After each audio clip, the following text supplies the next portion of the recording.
有人。喂，开门啊！喂，没用的，开门啊！没用的，既然锁上了，就没那么容易打开。我想，我们还是稍安勿躁，看接下来是什么情况吧。你这个人怎么这么没心没肺啊？你现在还有心情吃东西？你知不知道我们现在被关起来，万一被别人发现，再给我们安一个什么私相授受的罪名，我们俩会被砍头的。哎呀，怎么办啊？哎，放心吧，没事的。相信我。你为什么知道没事？你是不是知道这里有密道啊？太后的宫里有什么密道啊？那你为什么会说没事啊？我们行得正，站得直，老天爷也不会太残忍吧？完了！你都在开始指望老天爷了。这不是你说的吗？开心是一天，不开心也是一天。那我宁愿选择去相信。可是现在情况不一样的。怎么不一样啊？要不我们来打个赌，如果我们真的有事，那我一个人承担，替你顶罪；如果没有事的话，你就答应嫁给我。你有病啊！你是太监。太监怎么了？太监就不能有老婆了啊？明朝有很多太监都有老婆的。我说你这个人，我好心来给你送吃的，你不感激我也就算了，你还趁人之危，我算看错你了。怎么生气了？要不这样，你觉得怎么样呢？如果真的出事了，那我就做孤魂野鬼，你呢就好好的在皇宫里当差。如果说没有出事的话，那我就做我的孤家寡人，你继续做你的皇后红人，怎么样？哎呀，我不是这个意思。那你的意思是答应嫁给我了？现在都什么时候了，我们两个连性命都保不住，你还七想八想的，有什么用啊？既然没用，你答应我又何妨呢？就当安我的心，给我一个美好的希望。好，给你一个美好的希望。走。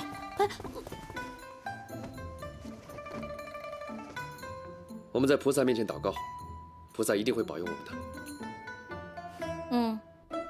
什么？你们真的把他锁在慈宁宫了？是的。哎呀，那得赶快去通知皇后娘娘。我们来个捉奸捉双。走。这。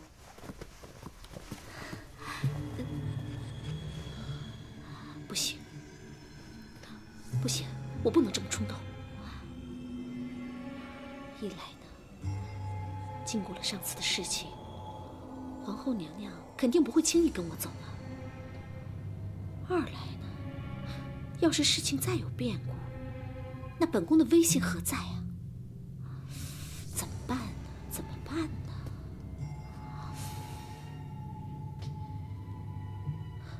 去查一下看看，今天是不是先太后娘娘的冥寿？快！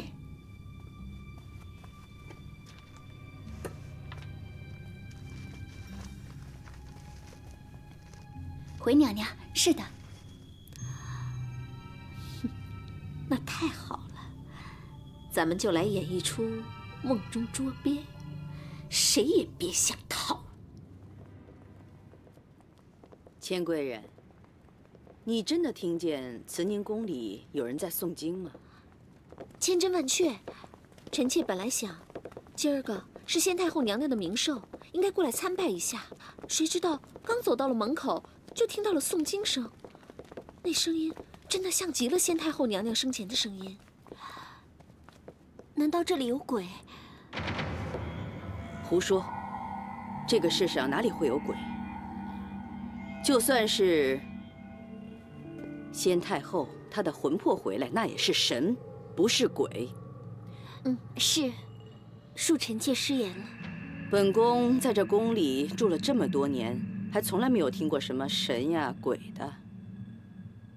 本宫断定，一定有人在这里装神弄鬼，所以咱们进去瞧一瞧，免得这个谣言又被传得沸沸扬扬的。是，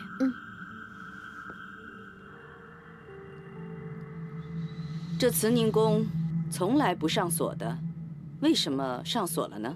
回太妃娘娘，是臣妾听到声音吓坏了，臣妾也想，肯定是有人故意装神弄鬼的，所以就命人把门给锁起来了。想等太妃娘娘和皇后娘娘来了，一起去看个究竟。打开。这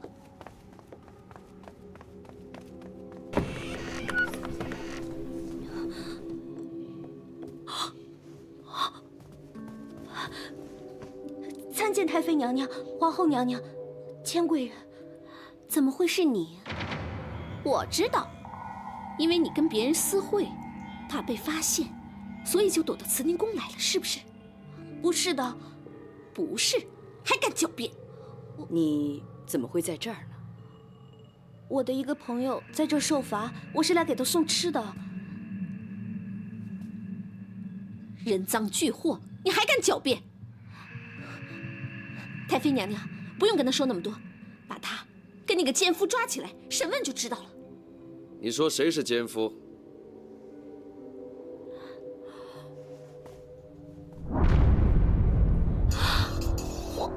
臣妾参见皇上。参见皇上。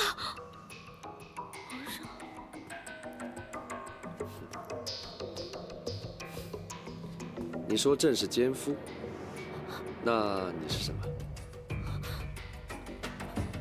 皇上，臣妾不知道是皇上，请皇上饶命，请皇上饶命！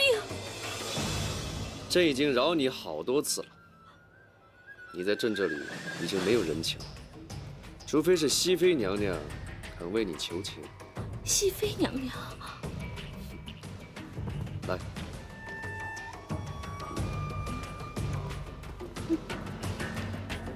之前你答应小正子说没事了，你就可以嫁给他，你不会反悔吧？奴婢，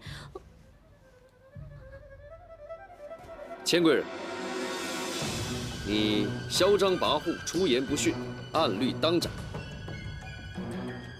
如果你肯做新任的贵人，你可以求朕，朕可以赦免他。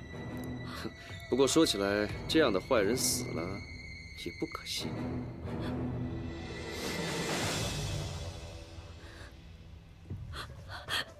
莲儿，我求求你了，就看在我们一起进宫的份上，你不能眼睁睁的看着我死啊，莲儿！我求求你了。看来熹妃娘娘也不肯为你求情。来人呐，把他拖出去砍了！皇上，皇上饶命啊！皇上，皇上饶命啊！皇上，皇上，求你放了千贵人吧。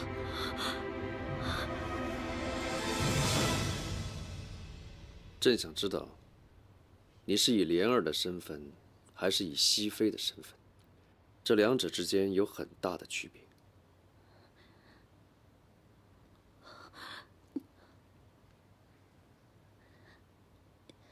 熹妃，求皇上。来，熹妃娘娘请起。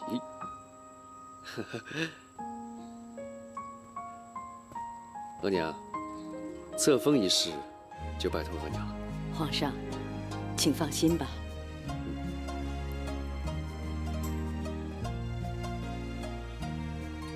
莲儿，你知道吗？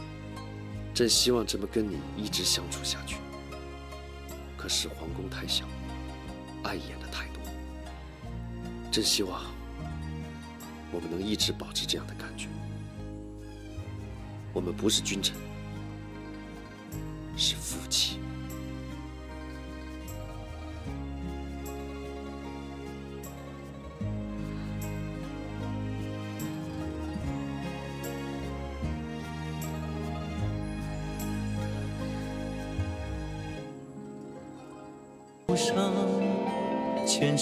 I don't ever slow up, no I don't take shit. I got no love for the fakeness. If you wanna play tough and wanna hate this, I'll always show up. I don't ever slow up, no I don't take shit. I got no love for the fakeness. If you wanna play tough and wanna hate this, I'll always show up.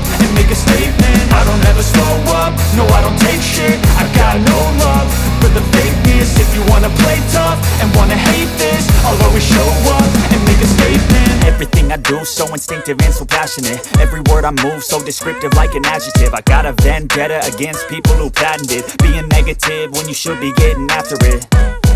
I got facts over tracks, this and that. Spitting slow, spitting fast, I could roast, I could gas. Think I'm okay at last, but I don't know if that can erase all the past. And the pettiness, a reflection of the emptiness. Hilarious, you think you're worth my time, you're delirious. Mysterious, because you hide behind a fake exterior. Inferior, you know I'll always be a bit superior. Get off of me, this ain't no humble brag. I want you to hear words, you can say them back. I want you to feel free from the chains at last, and to believe in what you got, it was built to last, yeah.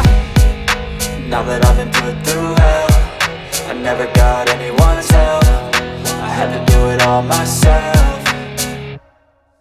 I don't ever slow up, no I don't take shit. I got no love for the fakeness. If you wanna play tough and wanna hate this, I'll always show up and make a statement. I don't ever slow up, no I don't take shit. I got no love for the fakeness. If you wanna play tough and wanna hate this, I'll always show up and make a statement. Gonna learn the consequence of being incompetent. Mental health is confidence, dreams and some honestness. I'm not here to save the day, that's for you to take away. I could play a million mind games, but instead I say something not illogical, something that is topical. Rub it on and watch it go, make yourself unstoppable. Dreams are irresponsible, but they're always possible. If you just believe, you could be so remarkable. Thoughts in my head, a collage and they spread. I'll be great one day, going off of my meds. No, I'm not giving up, no, I'm not giving in. I will make it to the top, taking off in the wind. I gotta make it, I'm saving every day to taste it. I'm patient, but my mind, it can hardly take it. I'm chasing a dream that I've had for several ages. A vacant, modern kingdom for the taking. Now that I've been put through hell, I never got anyone's help. I had to do it all myself. I don't ever slow up, no I don't take shit. I got no love for the fakeness. If you wanna play tough and wanna hate this, I'll always show up and make a statement. I don't ever slow up, no I don't take shit. I got no love for the fakeness. If you wanna play tough and wanna hate this, I'll always show up and make a statement. I don't ever slow up, no I don't take shit. I got no love for the fakeness. If you wanna play tough and wanna hate this, I'll always show up. 臣妾是乡野之人，怎么会认识这么高贵的王爷呢？回皇上的话，娘娘估计是刚才听说佳佳怀孕了，所以想多赐些福气给我们夫妻俩。佳佳在这里谢过娘娘了。恭喜福气，恭喜王爷。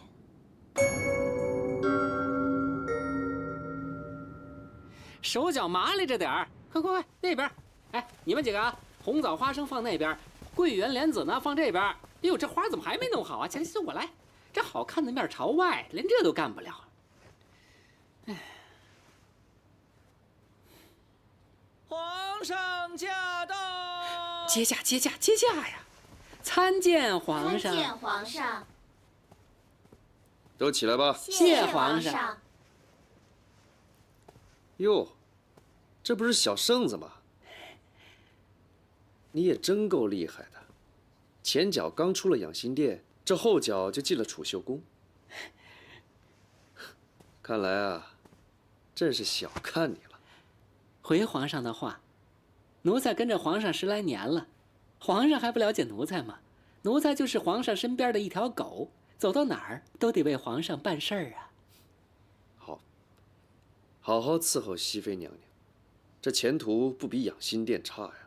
不然的话，就前罪后罪一起算了，到时候谁都帮不了你。这，都出去吧。是。奴才告退。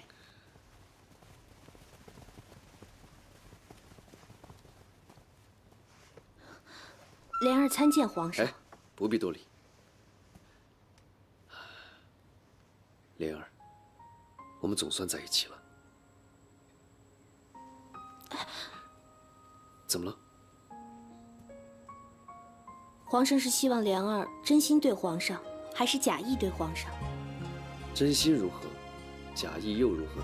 如果皇上希望莲儿假意，那皇上想干什么就干什么，莲儿是不会反抗的。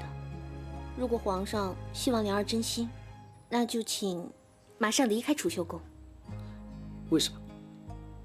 因为在莲儿心里，皇上一直是个小太监、小正子，忽然之间变成皇上，变成莲儿的夫君，我还没有准备好。哦，那你的意思是说你不喜欢朕？至少现在是。看来你不知道这句话有什么后果吧？莲儿知道，可莲儿不想骗皇上，因为在莲儿心里，皇上跟莲儿之间不是君臣，也不是夫妻，而是朋友。朋友？嗯。那你的意思是说，朕以后都不能来你这儿了？一个男人想要让女人动心，不是靠他的手段，也不是靠他的权势，而是靠生活中的点点滴滴。莲儿觉得皇上是个好男人，难道皇上连这点细心都没有吗？那皇上是不是可以回养心殿啦？好，莲儿，你等着，终有一天，朕会让你心甘情愿的。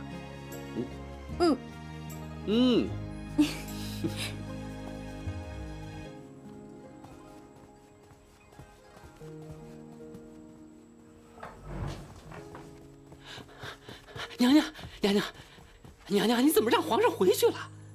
你放心吧，我没有得罪皇上，我有分寸。参见。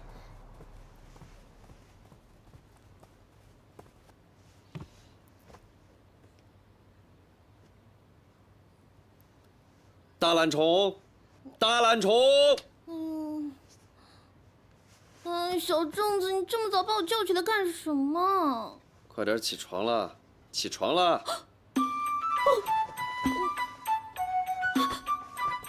再见，皇上。干啥呢？快把它换上，朕带你去个地方。这个衣服啊，赶紧换上，去。哦。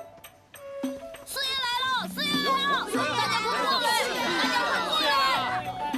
小六子，四爷，各位，好。最近呢，家里事比较多，啊，很少过来，怠慢了，希望你们见谅见谅。四爷，您老是接济我们，我们打心里感激您还来不及，怎么会怪您呢？这个姐姐好漂亮。是呀。哦，对了，忘了给大家介绍了，这是我刚过门的媳妇儿，哎，给大家发喜糖来了。哎呦！啊，来，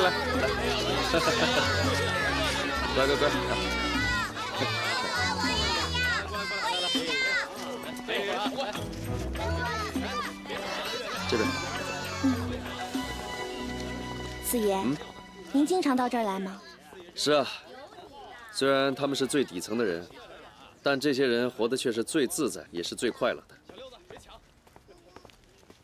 跟他们在一起，不但能够放松自己，而且还能够听到不少消息。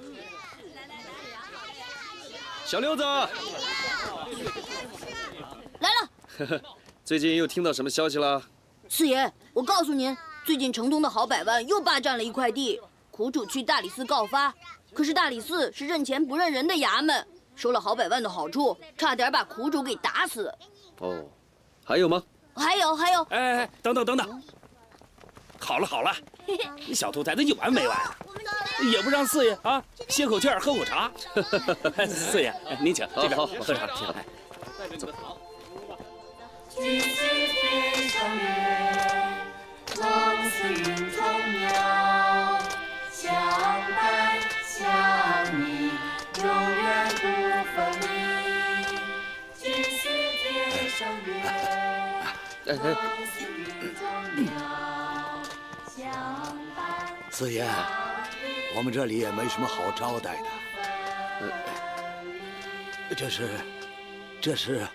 这是我讨来的馒头，我舍不得吃，您吃吧。四爷是大人物，怎么能吃你这馊了的馒头呢？你留着自个儿吃吧。啊，没关系，我就爱吃这个馒头。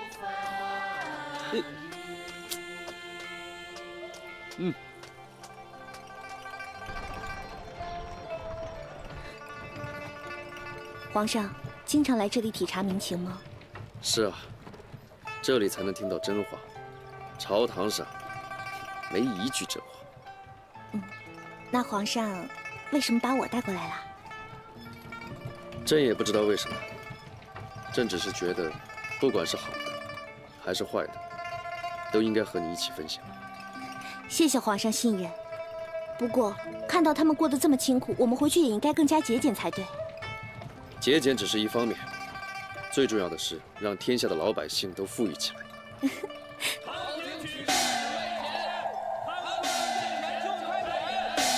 停车！从此安庄不独，一心攒钱买功名。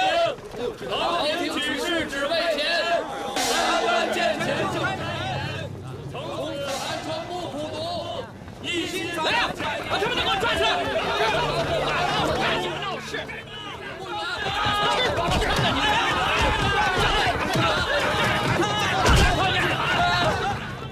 成何体统？皇上，好汉不吃眼前亏，我们回去再处理吧。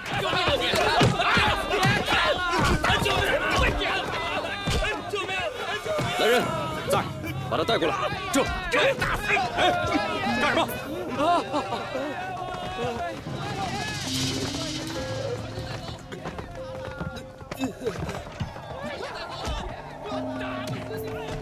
谢谢两位救命之恩。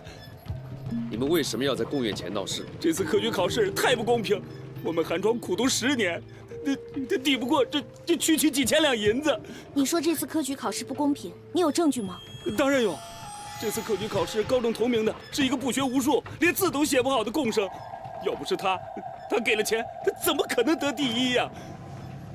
倘若他真的没有才华，那他怎么通过会试的呢？有钱什么过不了？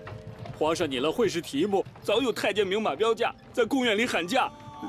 等到会试的时候，找个人代笔，背下来就成。放肆！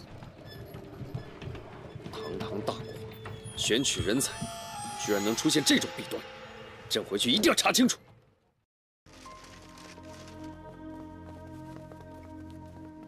张廷玉留下，其他人都下去吧。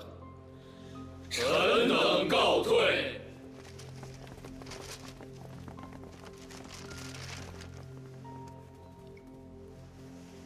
这些人的文采虽然说一般，但也不至于太差。张廷玉，你说这科场舞弊案是不是真的？这个臣就不好讲了。你我君臣多年，但说无妨，朕恕你无罪。臣谢皇上。这些卷子，方才老臣都看过了，臣纳闷儿。有些人甚至连字都写不好，可是这文章也不乏精进隽永，很有几分见地。臣细想，这个中必有其缘由。要么是这些考生平日只注重看书习文，而轻视书法；要么就是有人事先窃走了考题，这些考生找人捉刀带笔，死记硬背写下来的。你说的很有道理，这宫中一定有内奸，会是谁呢？我看，不如皇上亲自殿试。其实有一个很好的办法，就是把这群官员全都给换了。科举考试刚刚已过，如果再等3年的话，朝廷真的就会被这些不学无术之士弄得人仰马翻的。那就再办一个恩科。这是个好办法，只是这门路该怎么走呢？只要摆阔就行了。那么多的考生，难道考官都认识吗？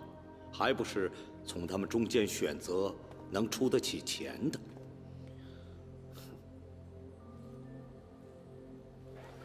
这位公子，你看看，我家老爷是京城屈指一数的私塾先生。哎，你拿着这个帖子，让他给你辅导一下。这高中的机会，保证比别人要多好多呀！这没地址我怎么去？哎，只要有心，我们会派马车去接你的。给我们最好的客房，尽管最放心好的酒菜。哎呦，公子也是来赶考的吧？废什么话！我们两兄弟不是来赶考的，怎么会住你这点？哎，来，您先坐，小的马上给您安排。哎，您先坐。嘿嘿嘿嘿，哎，这位公子，哎，有时间过来听听我们家老爷上的课吧，啊，保证对您的前途有很大的帮助。前程似锦啊！嗯，这个很有意思。不过老实告诉你，我们两兄弟没怎么读过书，是被爹娘逼得非来考不可。要是考不上，就当来玩一回也无所谓。要是考上了，不是更好吗？以我们这水平，能考得上吗？只要你相信自己能，那就一定能。您就随时等着我们的马车来接您吧，啊！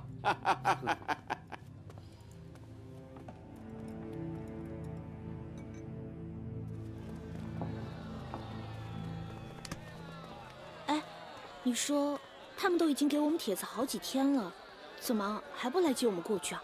这种事随时都可能会掉脑袋，他们一定会想个万全之策，才会放车过来。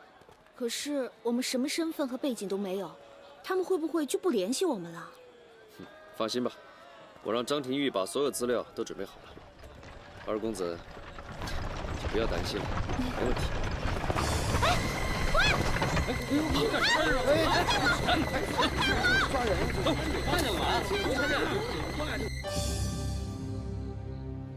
解开，辛苦大家了。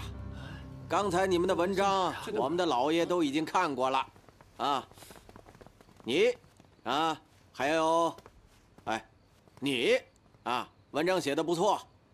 我家老爷说了，不用辅导也有高中的希望，啊，请随我家下人到偏厅用餐去吧。行。哎呀，这几位的文章比较生涩，啊，如果没有特殊的辅导，恐怕今生高中无望啊。不过，我家老爷诚心想帮助你们，不知各位可有兴趣啊？愿听大人差遣。好。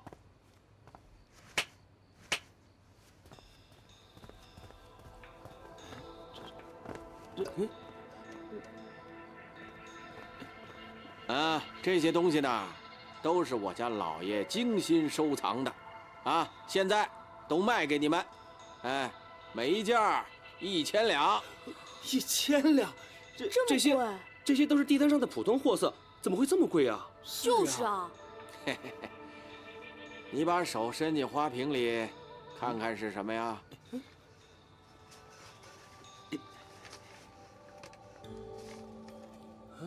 考题，只要公子把钱付了，你手上的东西就会变成现实。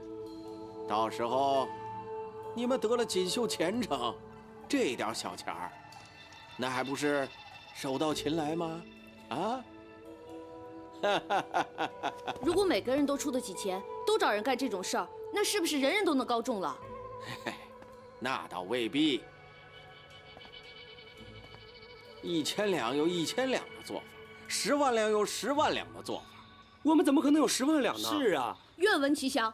嗯，好，这位公子，随我里边谈，请。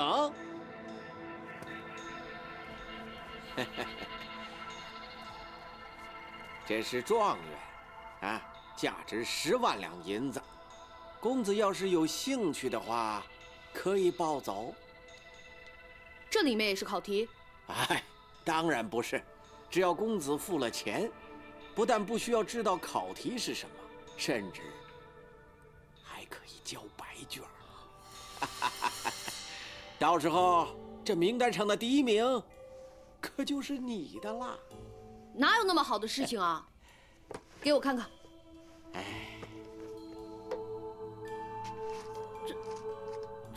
这是什么呀？哦，公子稍安勿躁。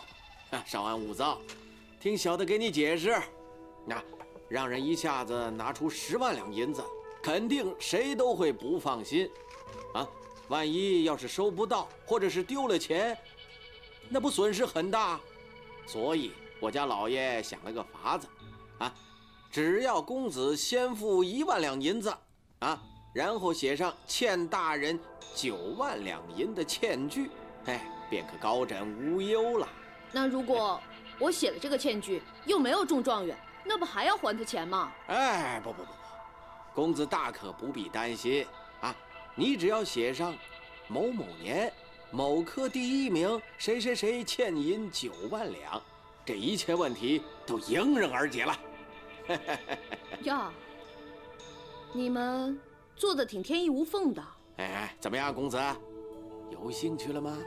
那这个第1名，我要了。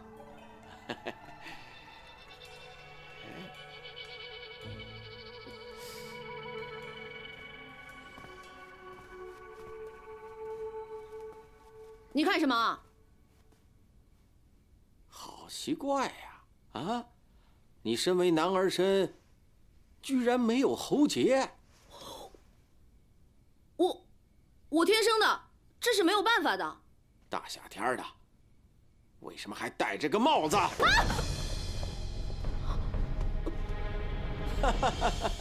原来是个女子。女的就不能做官了吗？本来只要有钱也没什么，不过这事儿太不合常理了，我们也不敢冒这个险。那只有对不起姑娘您了。来人，在，抓起来！哎，是。你们要干什么？走！哎，放开我！放开我！哎，你们出去了一整天，是不是有辆马车把你们带走了？你怎么知道？哎，你别管我怎么知道的。我兄弟呢？他怎么没回来？我也不知道，他被单独带走了，我根本没看到他。你们被带到什么地方去了？上车的时候眼睛被蒙住了，等到打开的时候，我们已经进了一个庭院。这京城大大小小的庭院数不胜数，这究竟是哪一家呢？我也不知道，好像整个风格有点像江南的样子。江南。本次主考官冯子京原本在杭州做知府，朕记得3年前好像去过他的别院，就是江南风格。哎，姑娘，这天堂有路你不走，地狱无门，你自己却要闯了进来，怨不得任何人。改官。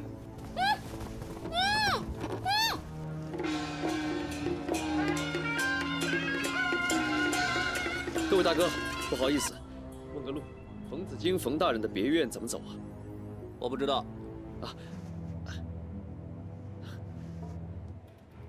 我是冯大人的亲戚，是来投亲的。投亲不走正院，是皇上的声音。这也太奇怪了吧！本来是走正院，他们说冯大人跟夫人来别院了，这才找过来。拜托了。好吧，你从这里往前走，拐几个弯，再走1里路就到了。听明白了吗？啊，明白了。谢谢。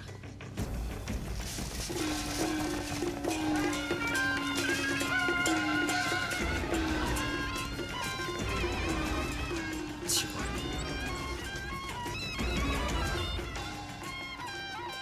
怎么会有血？哎，赶快把这个女人埋了，快回去！哎，整天都是这种脏活累活。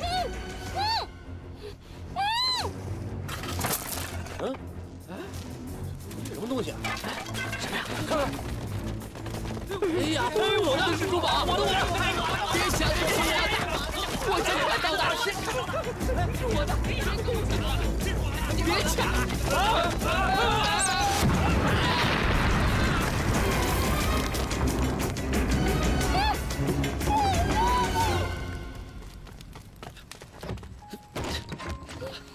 灵儿，来。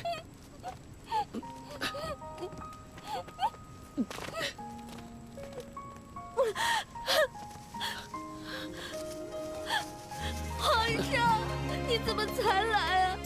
吓死我了！别怕，别怕，我不是来了吗？来，让我看看，疼吗？急死我了！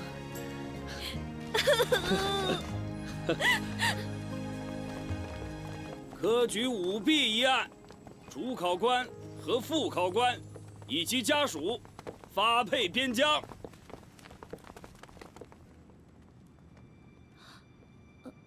头上的伤好点了没有？好多了。怎么了？看你心不在焉的样子，想什么呢？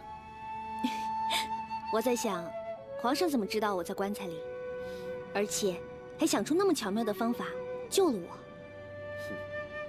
第一，他给朕指路的时候，朕才发现，从听雨楼到这条路只有一条路，所以他们一定会从那边过来。第二，他们抬棺出殡，却没有半点悲伤的神色，令人怀疑。第三，你很聪明，啊，把头撞破了，让血从棺材里面流下来。原来如此，我本来还以为皇上只会骂骂人、管管事儿，没想到还有这么敏锐的洞察力和处变不惊的定力。现在是不是觉得朕有那么多的好啊？一点点吧。啊，才一点点啊？那如果朕的招数都用完了，该怎么办呢？那皇上再好好想想吧。朕不管，朕就当通过考核了。走吧。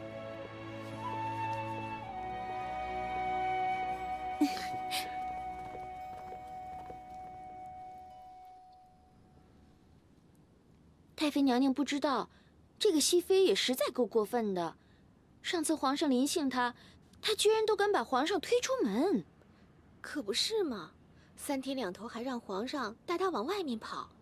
对了，上次科考舞弊案一事，臣妾听说皇上还差点受伤了呢。怎么会有这么不懂事的人呢？皇后，以前他是你宫里头的人，你看怎么办？他以前在臣妾那儿的时候，挺好的呀。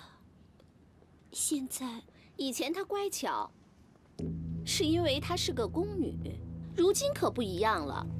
本宫看她那个尾巴呀，都快翘到天上去了。哟，千贵人来了。臣妾给太妃娘娘、皇后娘娘请安。不必多礼了。那好，你们慢慢聊，本宫先回去了。哦。恭送太妃娘娘。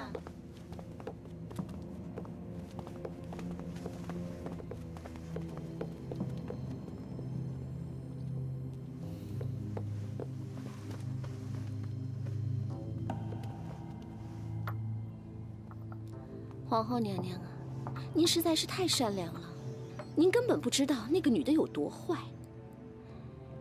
您以为她帮您把宫里的陈设换了，又帮您设计新的发饰，是为了您好啊？其实，她是想趁机接近皇上，勾引皇上。不会吧？怎么不会啊？现在事实已经摆在眼前了。皇上不但越级，升她做了妃子，还3000宠爱于一身。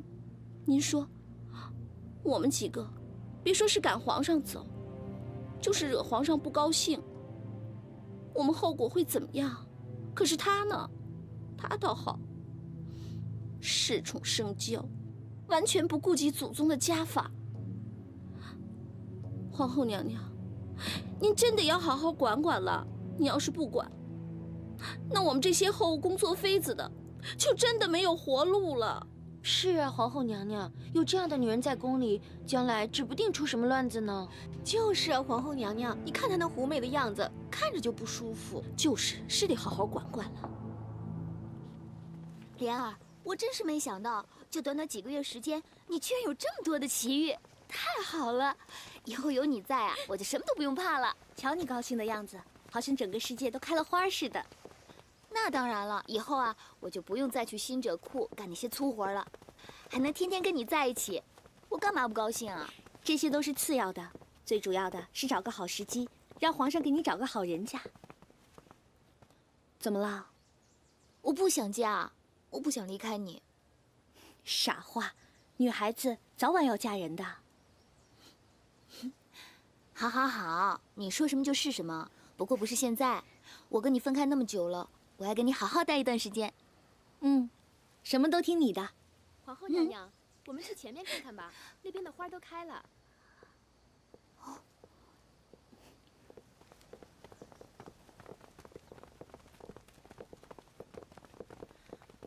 皇后娘娘吉祥。啊，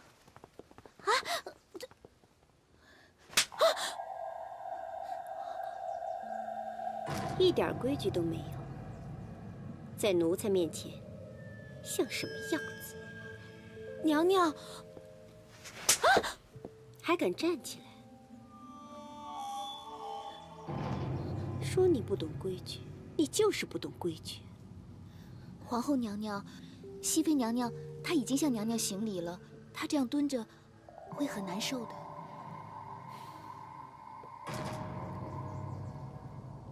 你这样就难受了？那你加注在本宫身上的一切，又该如何算呢？娘娘，臣妾没有啊。还说没有？你鼓动本宫更换陈设，购买珠宝，本宫还真以为你是为了本宫好呢。原来你是想把皇上的注意力都吸引到你的身上，你把本宫当成踏板了，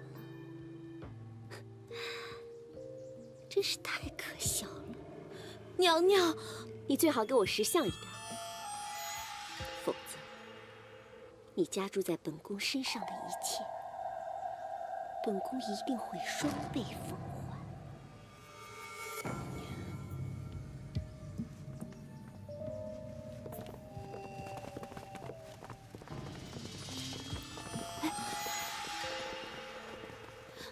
哎呀，莲儿，你怎么就任由他打你啊？要不然我们告诉皇上去。别，千万别。本来就是我对不住他，让他打几下，也是应该的。疼不疼啊？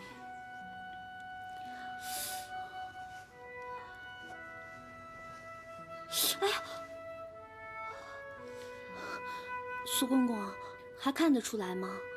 还好还好，打的不是很重，不然就算咱们有心替他隐瞒，皇上也一眼就看出来了。苏公公，你说这该怎么办啊？皇后娘娘这样误会我下去，这个结就很难打开了。这个嘛，皇后娘娘在宫内一向宅心仁厚，令人尊敬，她能做出这么出格的事儿，我想她真的是气坏了。没准儿过些日子她想通了，不就好了？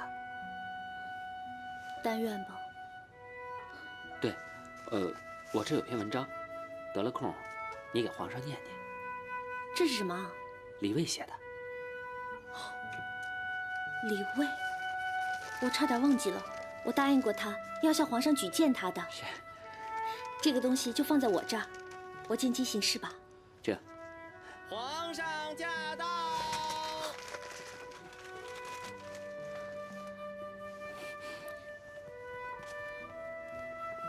皇上吉祥！皇上吉祥！皇上吉祥！爱妃，快请起。小圣子，在。你先下去。这。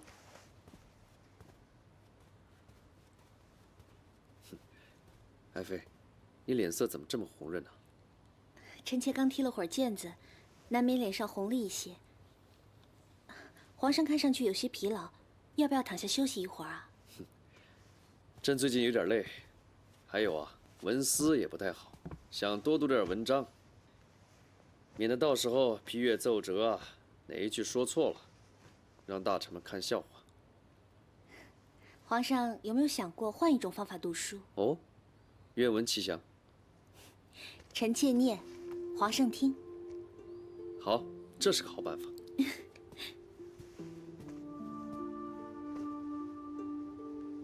治国之道在于亲民，水可载舟，亦可覆舟。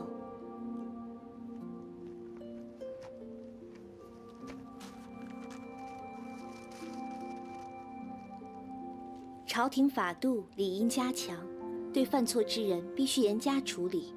只有法度加强了，才能约束那些蠢蠢欲动的心。哎，莲儿，此文章不像是朕给你的书里的那些内容啊。臣妾闲得无聊，就去上书房拿一些文章来看，凑巧就看到了这一篇。臣妾觉得他的文法还不错。写这篇文章的人叫李卫。莲儿，此文章呢锋芒太露，颇有心机，虽小有注意，却难当大任。咱们以后这种文章还是少读为妙。是。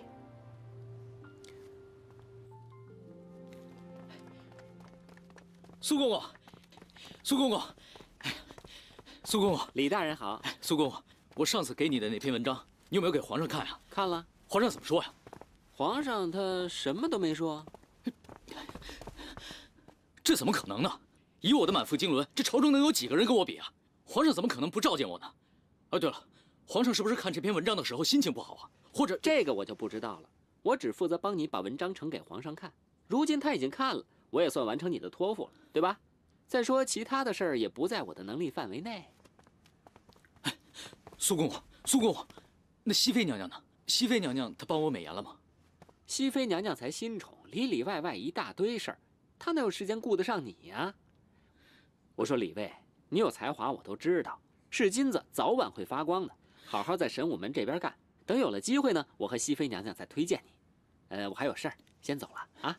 苏公公，苏公公，苏公公，苏培盛，你这嘴脸，我早晚要你好看。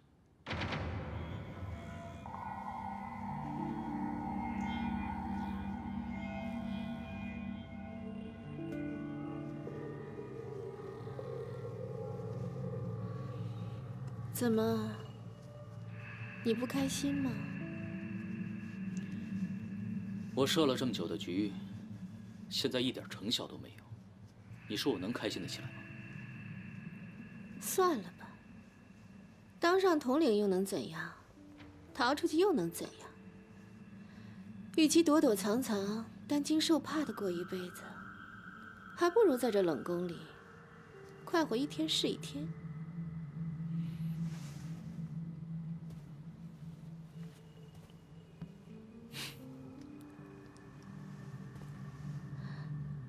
可我李卫不是偷偷摸摸的人。你当然不是偷偷摸摸的人，你是个利欲熏心的人。你这么看我？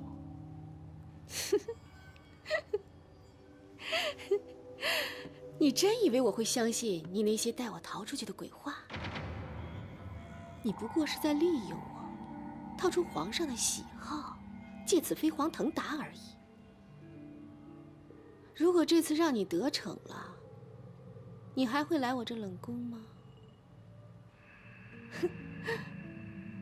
只有你失败了，我才有继续被利用的价值，你才会来冷宫继续陪我。所以今天对你来说是个糟糕的日子，但是对我来说是个好日子。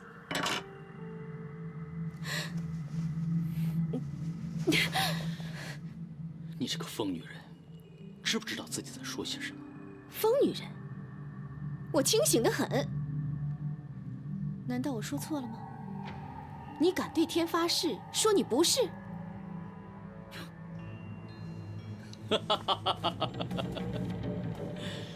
是啊，我李卫是一个利欲熏心的人，但是你呢？你云嫔又是什么样的人呢？其实你和我一样，都是利欲熏心的人，要不然你怎么会跟那么多人斗？要不然你怎么会跑到这冷宫里边来？现在你是没有希望了，所以把我李卫当作一根救命稻草，牢牢地攥在手里边，来排遣你的寂寞，供你消遣。你胡说！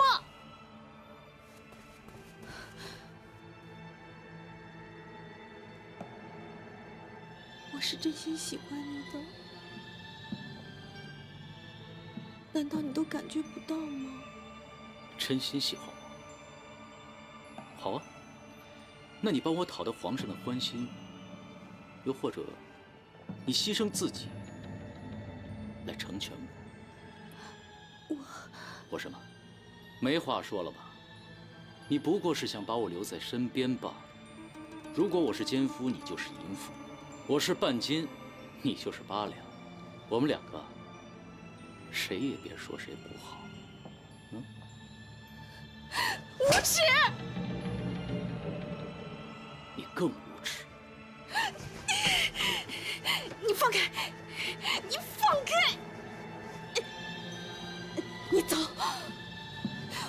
再也不想看到你这张混蛋的嘴脸。你以为我稀罕来这儿？像你这种女人，妓院里多的是。你滚！我滚的话，就永远不会再回来。你滚！永远不会回来。啊不！不要走！不要走！不要离开我！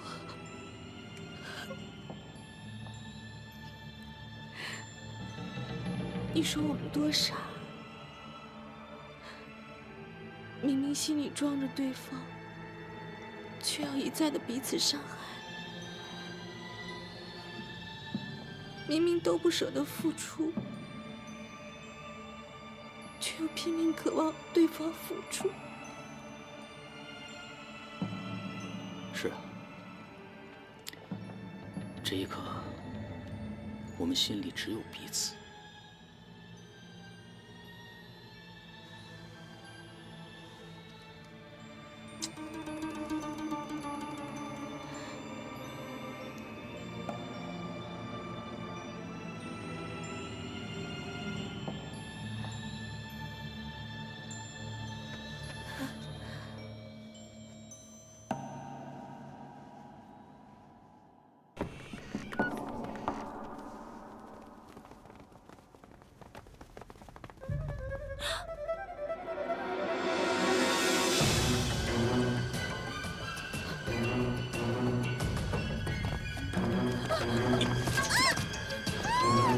怎么办啊？怎么办？怎么办啊？李维，怎么办呢？现在，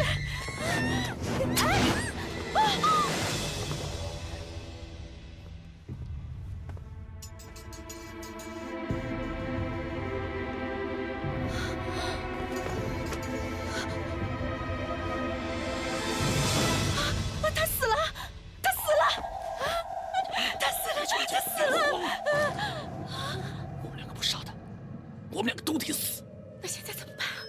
趁天还没亮，没人发现，只有一个办法。把手给我。干什么？给我。啊！疼死了！你干什么？干什么呀？记住，这个宫女对你不好，半夜里虐待你、打你，你没有办法，才错手杀了她。听见了吗？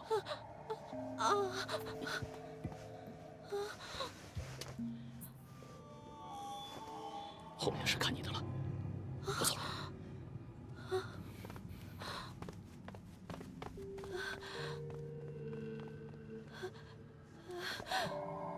救命啊！救命啊！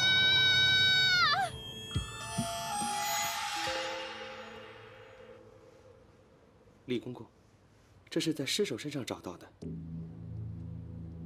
李卫，神武门侍卫，他跟这案子有什么关系？要不要查下去？云嫔娘娘既然已经承认是他误杀的，那我们为什么还要仔细的查下去呢？再仔细的查下去，不但劳神伤神，还得不到什么好处。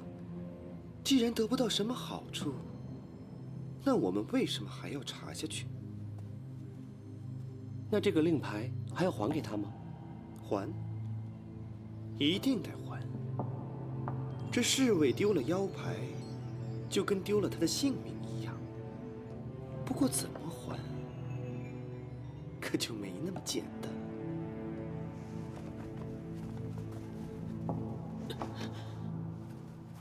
李大人，您这腰牌怎么会在死者手里呀？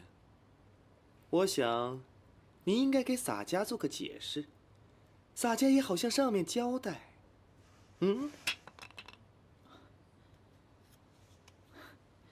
公公，是这样的，那名宫女呢，对属下一直是心存好感。可是我知道，在宫里是不得私相授受的。可是那名宫女她依然是苦苦纠缠。那天她来属下屋里是要帮属下补衣服，她走了之后，我就发现这块腰牌不见了。现在想起来，应该是她拿走了。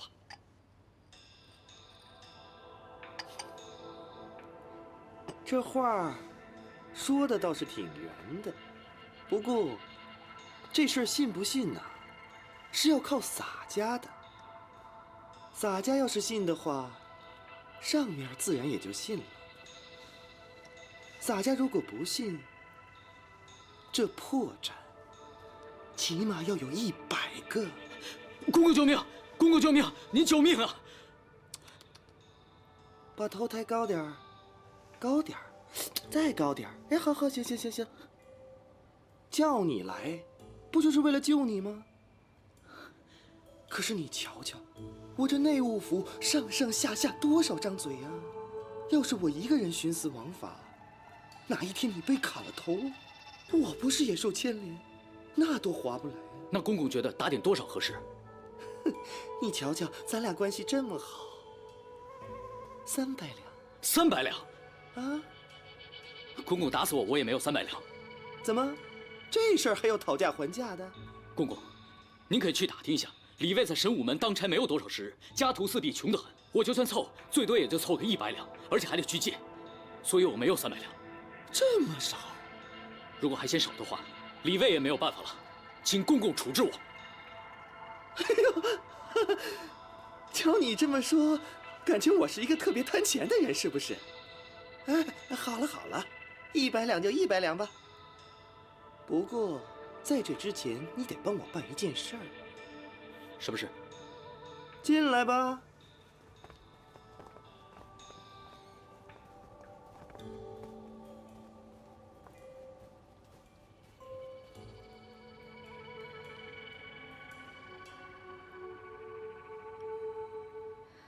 哟，李公公啊，多日不见，别来无恙啊。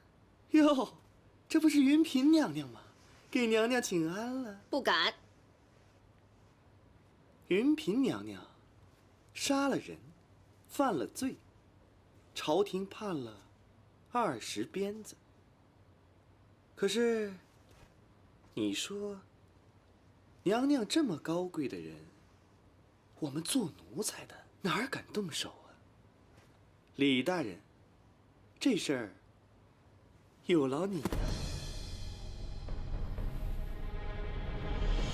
既然是李公公的安排，李大人，请你快点动手吧。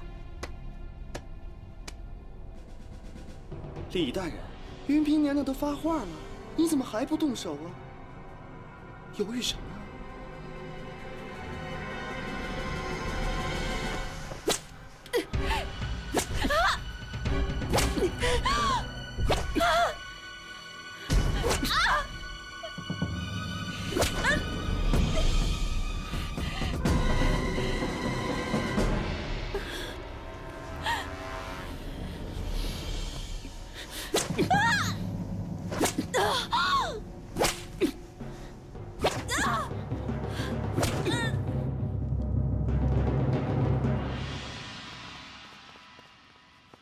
哎，李卫，好端端的怎么放起灯来了？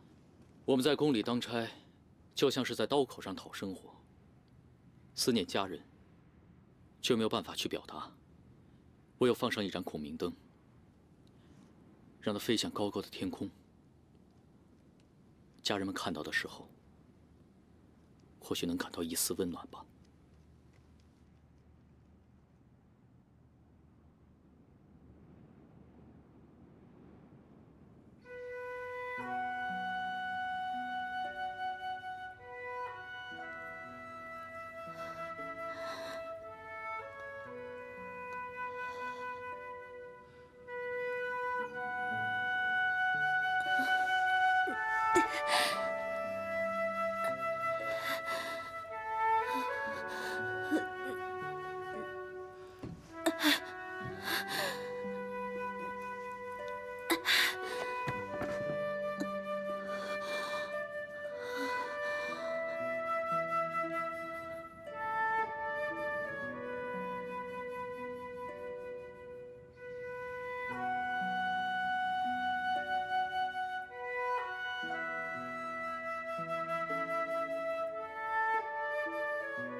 来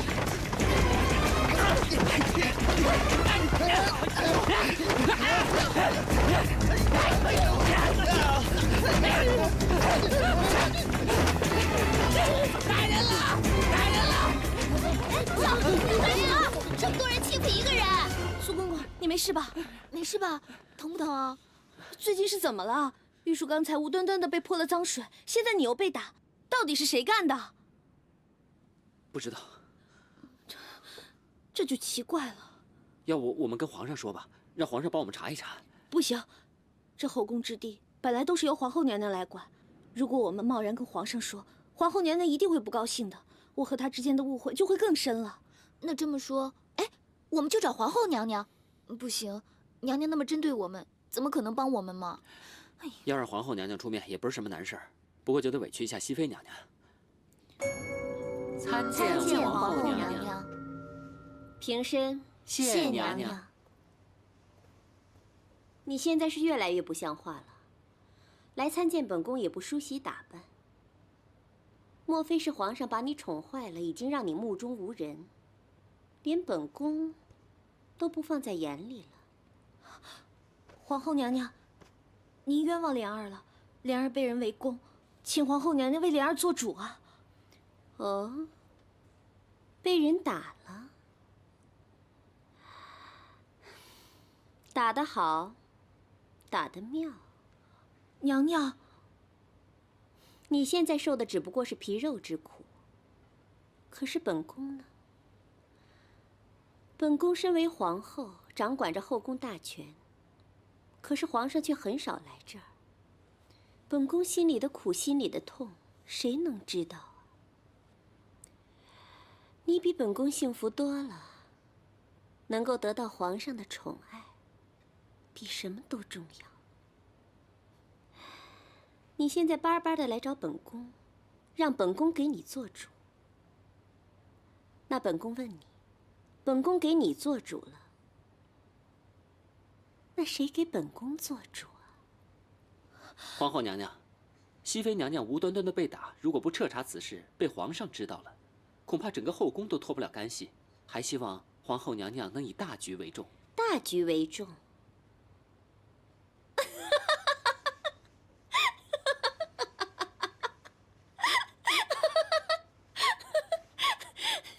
你是在教本宫怎么做皇后吗？奴才不敢。没错，本宫的确不会做皇后。本宫若是会做皇后，怎么会让这样的女人进了后宫呢？上来，来。